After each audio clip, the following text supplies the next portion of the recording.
Bueno, pues seguimos nuestra ruta y vamos a la casa de un sabio, diría yo, de las cosas de Puente Genil, del arte, el cronista oficial de la villa, don Antonio Illanes Velasco. Antonio, buenas tardes. Hola, buenas tardes. Muchas gracias por abrir las puertas, muchas gracias porque a pesar de estar convaleciente, pues también nos estás atendiendo y vamos a explicar un poco.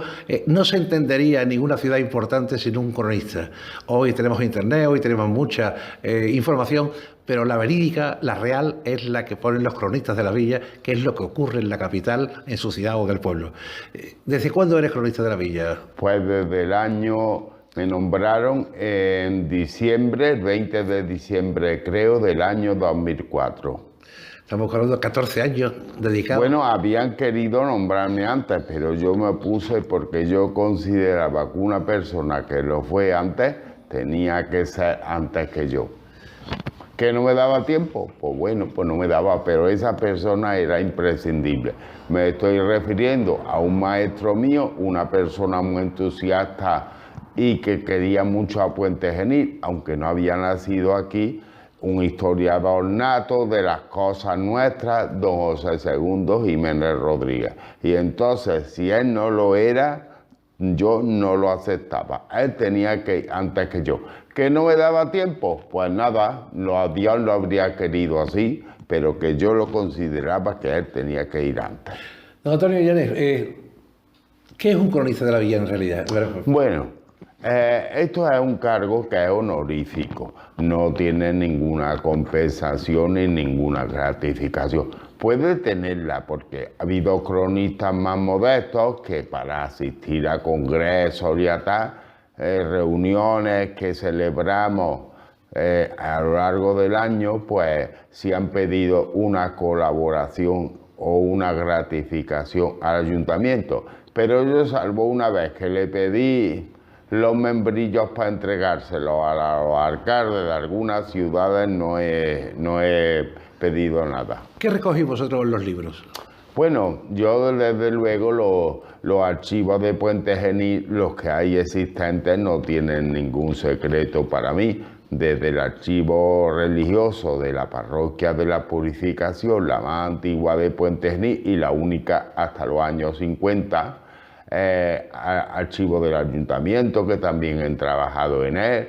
En fin, los archivos, todo lo que hay en Puente Genil, el de Gonzalo Reina, que es particular, también lo he consultado. En fin, que lo que hay por aquí en Puente Genil, teniendo en cuenta que también sufrieron algunos daños en la pasada guerra civil, pues claro, se conservan mayormente esos tres archivos. Se conservan de otras cosas sueltas, pero no con una entidad grande. Antonio, están los libros sacramentales de las iglesias de aquí, y dentro de las iglesias sacramentales están los libros que corresponden al libro de fábrica. Es decir, exactamente. Además, hay muchos libros, aparte del de fábrica, de obras pías, de cofradía. En fin, lo que pasa es que quizás hemos utilizado más los libros de bautismo, los libros de desposorios, los libros de defunciones para hacer estadística y más o menos conocer el tema, aunque también hemos consultado los otros. Antonio, sé que eres un gran aficionado a la pintura. En Puente Genil ha habido siempre pintores. ¿Nos puedes hablar de los pintores locales que han tenido fama? Bueno, referente a los pintores locales, porque aquí no podemos pretender hacer un museo ni como el de Bellas Artes de Sevilla, que es la segunda pinacoteca de España, ni como el Museo del Prado. Pero para un museo histórico local sí tienen entidad o importancia, porque claro, aquí no va a presentar siempre porque se hartan los visitantes o los turistas de piezas arqueológicas. Es decir, que tiene que ser más ameno para que pueda ser más interesante el museo. Tiene que llevar de etnografía algo, propiamente la de aquí, que es la del membrillo, algo de pintura local, muebles, en fin, documentos, cosas interesantes. a los pintores. Aquí hemos tenido siempre. Unos han alcanzado más fama y otros menos, otros han estado de paso y otros han estado permanentemente aquí. Como por ejemplo, tenemos constancia de una Venera que vivía en el siglo XVIII aquí y era pintor. Luego ya tenemos en el siglo XVII uno que era natural de aquí, pues Fray Juan del Santísimo Sacramento, pero no tenemos pintura de él aquí en Puente Genil. Sí se conserva en Aguilar de la Frontera, en Santa Marina en Córdoba, en el Museo de Bellas Artes de Córdoba. Luego ya pasando al siglo XVIII tenemos la figura de José Antonio Ruiz Rey, que hizo la imagen de la Soledad, era pintor y escultor, tenía cierto renombre. De hecho, una pintura suya que se vendió hace unos años en Londres alcanzó una cifra importante, una vista de la bahía de Nápoles. Pero llegamos al siglo XIX con la gran eclosión de la escuela local, como digo yo, de la pintura aquí en Puente Genil. Hay una serie de señores que trabajan para toda la burguesía de la comarca, pero su sede la tienen en Puente Genil. Es el tiempo de los dos Montilla, de Juan y de Modesto, aunque Modesto realizó su labor pictórica en Madrid. Fue protegido de un conde, de un marqués allí en la corte, y cogió cierto renombre, vivió toda su vida de la pintura, como en el caso de Juan Montilla, aquí en Puente Genil. No quiso salir del pueblo, un pueblo siempre tiene los horizontes más limitados para su desarrollo, pero en fin, están los Pérez de Siles, están también Francisco Estrada, que fue un paisajista muy bueno, amigo de Sorolla. Sus cuadros tienen calidad, aunque los libros de arte apenas vienen, porque es que no vendió en vida muy pocos cuadros, casi todos estaban aquí en casa de sus hijos, en concreto de don Fernando Estrada Garza Hidalgo, llegaba a tener de su padre por unos 80 o 90 cuadros.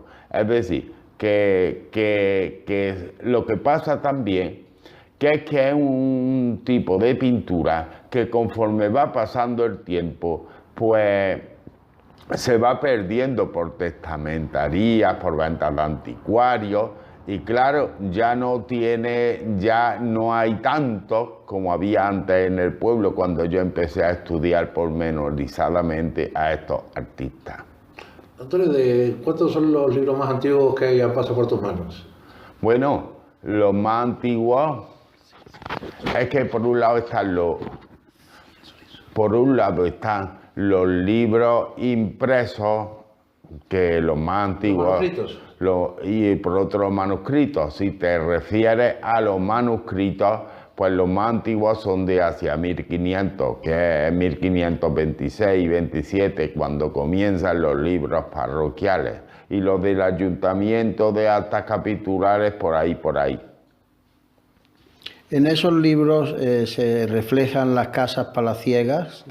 No, porque en algunos casos sí, cuando son ya más recientes, por ejemplo el siglo XIX o el siglo XVIII, hacía referencia también, recuerdo, un cabildo, que la casa de don Leonardo Velasco, el médico antiguo, que era un antiguo palacio de los Gómez de Cerveró, pues viene la referencia de cuando piden permiso para construirlo, ese fue en el 1866, o cuando piden permiso para hacer el Palacio de Casa Padilla, enfrente del ayuntamiento, que hoy día no se conserva, porque claro, este pueblo pasó como en muchas localidades y en muchas ciudades.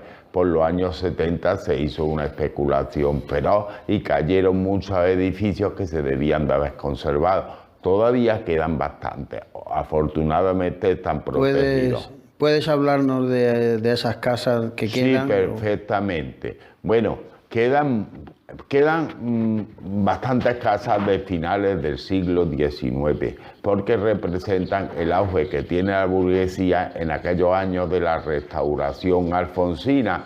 Están también las fábricas de membrillo, está el aceite, están los molinos de aceite, es decir, que una localidad que tiene unos recursos económicos importantes, pues acostumbra que la casa pues la construye de nueva planta. No es la casa de los abuelos o de los bisabuelos, sino que la construye de nueva planta en los estilos que se llevaban en ese tiempo.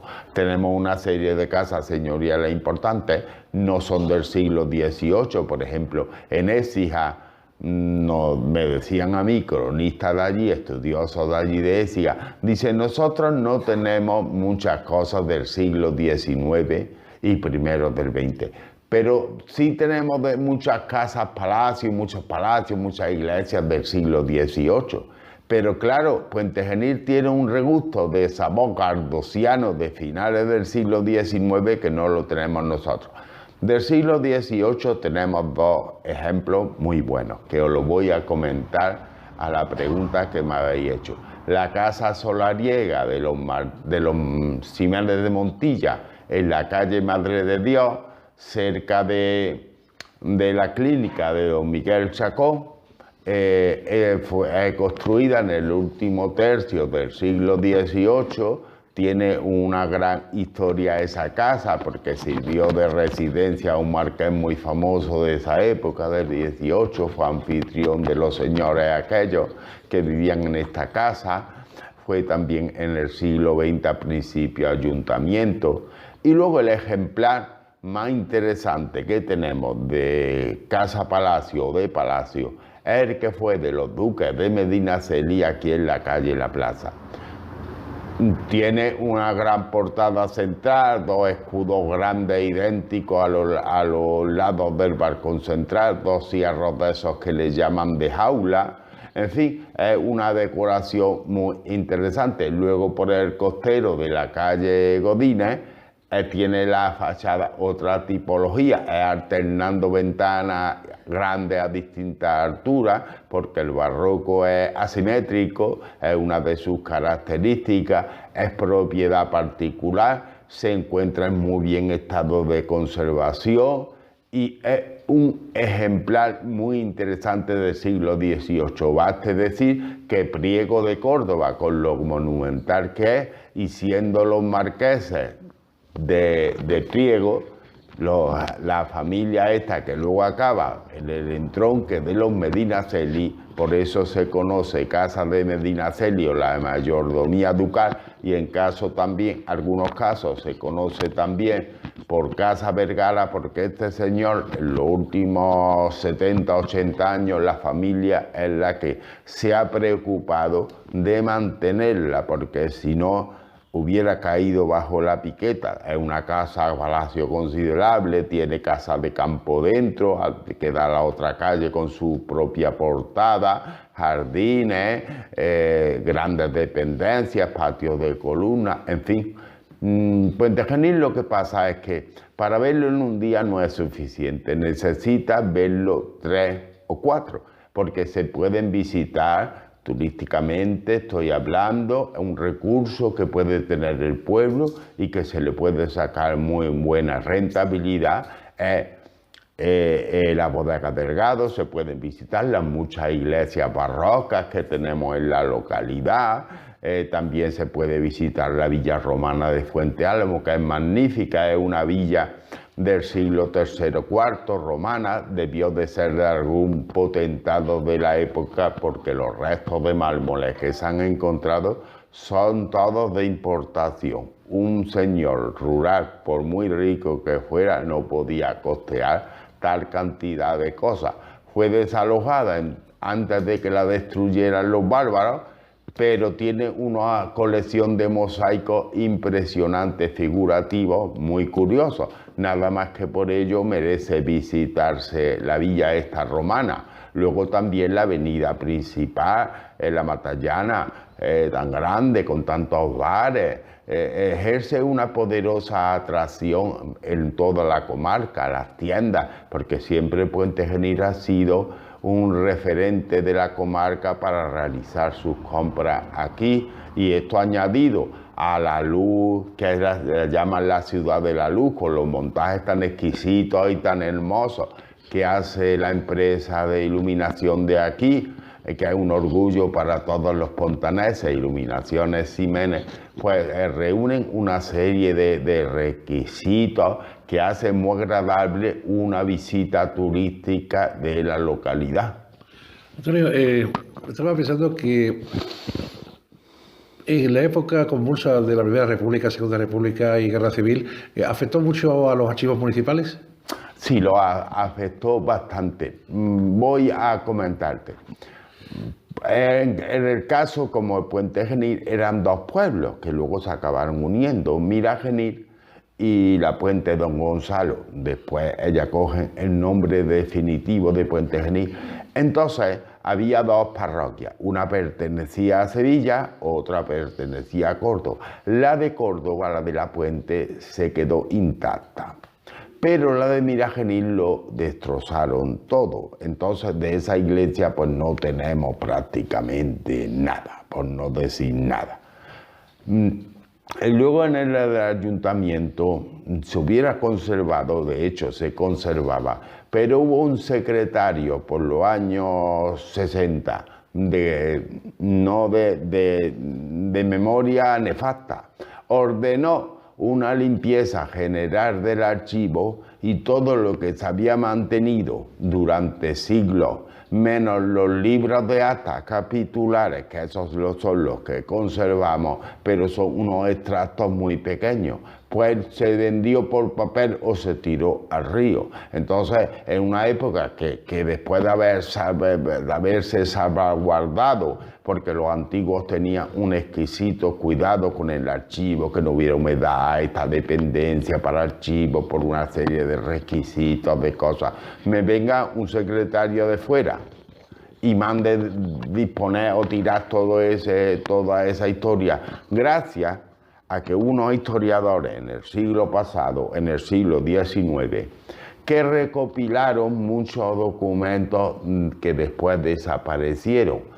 Fue el caso de Pérez de Siles, historiador de aquí, y Antonio Aguilar y Cano. Y gracias a ellos, pues conservamos parte de nuestra historia, además de los originales de los libros de actas capitulares, pero son reseñas más escuetas o muy pequeñitas. No es como el documento que complementaba esos libros de actas, que hubiera sido pues más interesante.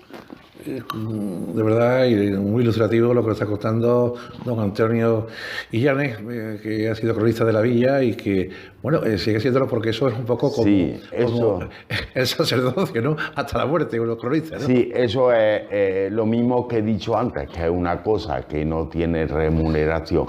Cuando lo eligen, tiene que ser por unanimidad de todos los partidos políticos. Y una vez que lo otorgan, no lo pueden quitar porque lo refrenda el rey y ya no lo pueden quitar, ni aunque se junten todos los partidos otra vez. Salvo que el señor que detentara el título de cronista pues hiciera una fechoría, entonces sí se le puede quitar, pero ese no es el caso de ninguno. Sigo preguntándote cosas. Sé que eres un aficionado. Llega la época de Navidad. Estamos hoy, creo que sí, inaugura el alumbrado de navideño en Puente Genil. Y sé que eres un aficionado a los belenes y que sabes de muchos belenes que hay en este pueblo. Coméntanos eso. Pues sí, soy aficionado. Lo que pasa es que para la Virgen siempre lo suelo tener puesto en este espacio que hay aquí. Antes lo ponía mucho más grande y antes, cuando estaba más bueno, incluso lo hice muy grande. Tengo tres, uno porque regalé en un tiempo a la parroquia de Santiago, que no tenía ninguno, que creo que ahora está el Belén en la aldea del Palomar. Y antes de que eso me olvide, te tengo que dar las gracias porque me ha hecho una presentación que me la ha hecho porque somos amigos y debido a la amistad tú te has querido extralimitar, Miguel, pero yo te agradezco tus palabras sinceramente.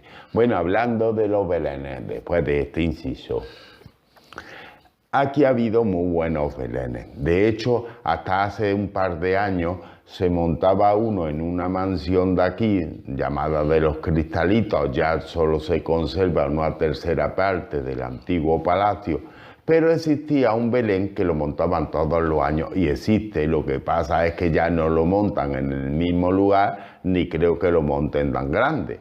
No sé, lo tengo que ir a ver otra vez. En la casa de los Cristalitos. Ese Belén había pertenecido a una niña que vivió en los tiempos de Isabel II.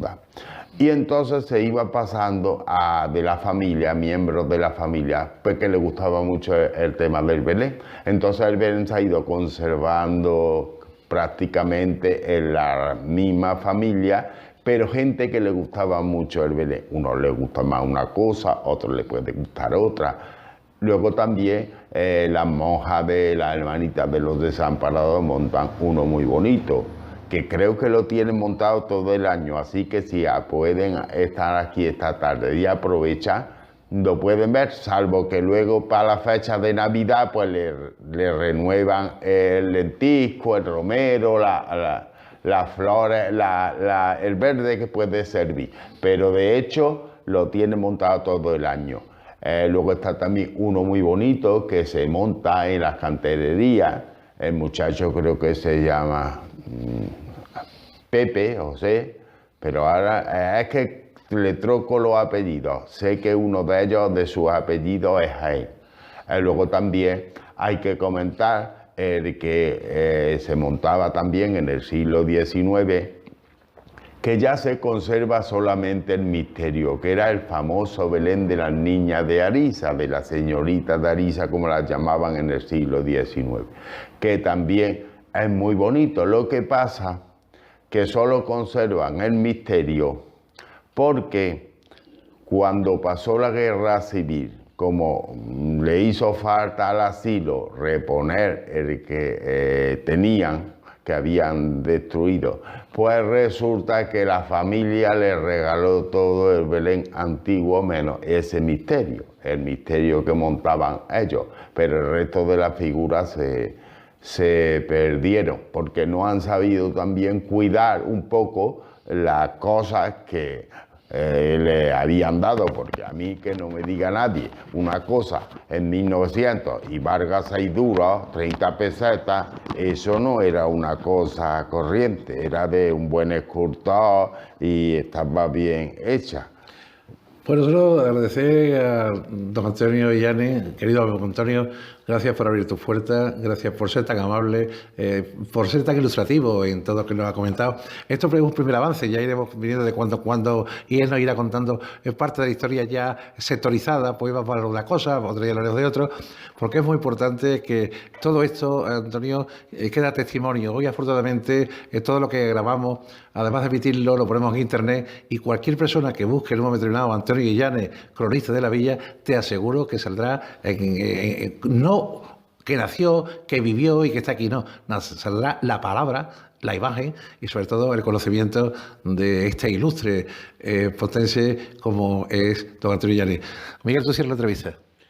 Pues nada, Antonio, siempre que hablo contigo aprendo cosas nuevas y sobre todo que lo que transmites al que está lejos, cuando lo oiga, si es del pueblo, se sentirá como más unido al pueblo. Y al que no lo es, le picará la curiosidad y vendrá a visitarnos y a comprar nuestros productos y nuestros servicios. Hombre, yo ya para despedirme, hombre, que cuando me dijo Miguel lo de la entrevista, pues accedí muy gustoso, nos une una gran amistad y por supuesto que cuando tengáis que venir por algo, esta es vuestra casa.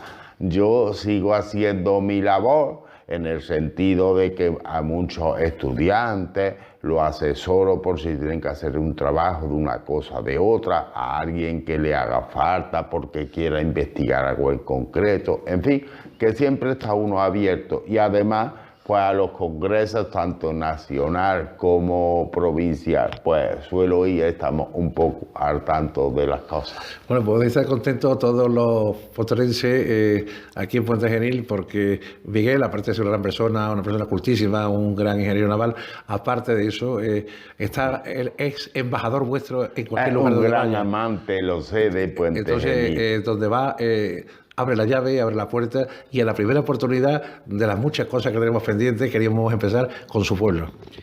Y yo por lo menos tengo la satisfacción de que Carlos Valera Real es un nuevo pontanense que vive en Sevilla. La verdad es que no hay una persona que no llegue aquí que sea muy atendido. Siempre me sorprende la gratitud que tenéis con vuestro pueblo, lo entusiastas que sois desde cualquier sector, lo ilusionados que estáis con seguir viviendo y demostrando que Puente Genil existe. Y además demostrar al mundo de que no por ser pequeño, no con un dedo se tapa el sol. Muchísimas gracias, Antonio. Exactamente.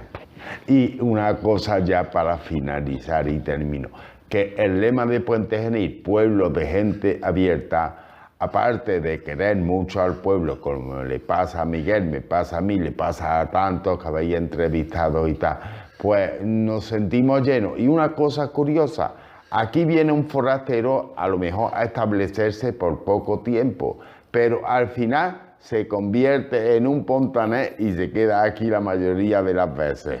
Dicen La generosidad, el agasajo, eso es muy característico de nosotros. Y lo mismo será en otros pueblos, pero nosotros lo tenemos acá. Y muchas gracias a todos vosotros y que cuando queráis, pues tenéis la casa abierta a mis pobres conocimientos para lo que necesitéis vosotros. Vale.